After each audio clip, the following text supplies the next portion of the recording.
पहले रियासत फिर सियासत, दूध और शहद की नहरें बहाने का वादा नहीं करेंगे, मजीद मुश्किल हालात आएंगे। IMF से मुआहदे की शराइत तकरीबन मुकम्मल हो गई। उम्मीद है कि IMF को कोई नई शर्त नहीं लगाएगा। वजीर आजम शहबाज शरीफ की खरी खरी बातें, वाज़ेह कर दिया कि इत्तेहादी हुकूमत 14 माह की आईनी मुद्दत पूरी करेगी।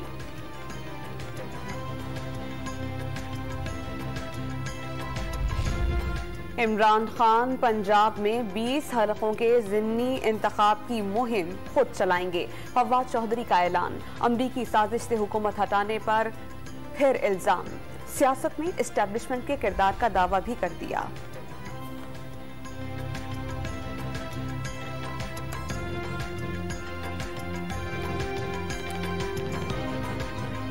पाकिस्तान के ज़र मुबादला के ज़खायर में 74 करोड़ 80 लाख डॉलर्स की कमी, ज़खायर 14 अरब 31 करोड़ डॉलर्स की सतह पर।